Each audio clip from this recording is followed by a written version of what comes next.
Convention chaos erupts when Never Trump movement squashed in voice vote.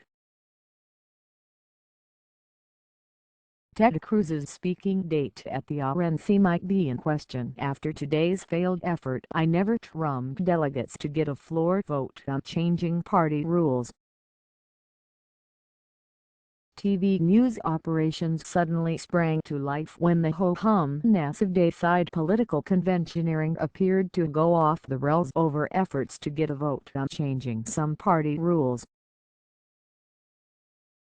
The Donald Trump camp and RNC squashed the move like a bug, but not before the presiding official appeared to panic and abandon the stage, which might have been a convention first. Critics of Trump had attempted to force a roll call vote of convention delegates on proposed rules written last week by confab committee. Among the rules is a requirement for pledged delegates to vote in accordance with the results of their state's primaries and caucuses, guaranteeing Trump's nomination. Recent CommentsAdd Comment2 People Commenting23 hoursRacistpalooza 2016. Build a wall with Mexico, but not with white Canada. It's what Jesus the long-haired cadaver one day. Good God, it's not even Monday evening yet and already I'm out of popcorn. Never Trump-ers and others early today submitted signatures from a majority of delegates in Colorado, Iowa, Maine, Minnesota, Utah, Virginia, Washington and Washington, D.C., to trigger the vote. But after a close voice vote, Womack declared the rules approved. Very vocal outrage ensued on the floor, as did Trump fan overshouting. Womack appeared to become frightened.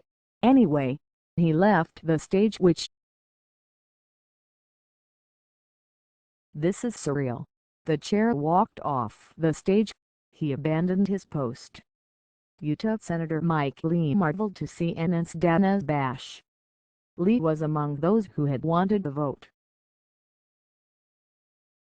Cable news pundits chewed on it for a while, with old-timers reminiscing happily about the good old days when this kind of behavior was pretty standard stuff.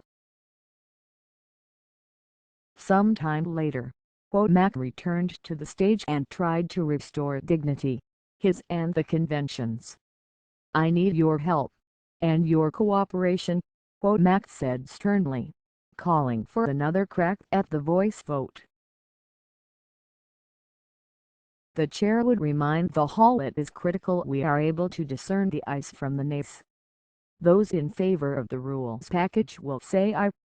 By exclamation point exclamation point exclamation point. Those opposed say no.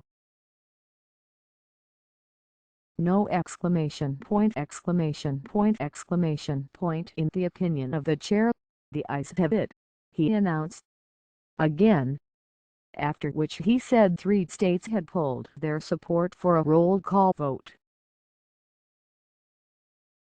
Although the Never Trump-ers were destined to lose, a roll call vote would have made for good TV, dramatizing anti-Trump feelings that continued within the party.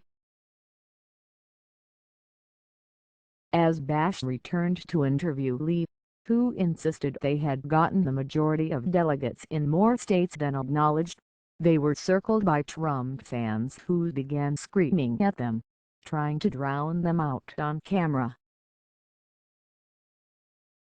MSNBC's Jacob Soboroff, meanwhile, spoke with former New Hampshire Senator Gordon Humphrey on the convention floor about the failure to force a roll call. "You just saw the second most important item of business rushed through in a split second with no opportunity for debate, no opportunity for questions, no opportunity for points of order and no roll call vote." Although 9 states under the rules requested a roll call vote, demanded a roll call vote and should have been accorded that, Humphrey said. He called it pretty shocking and shameful, saying, "This is not a meeting of the Republican National Committee. This is a meeting of brown shirts, people who act like fascists. They might not be fascists, but they act like fascists."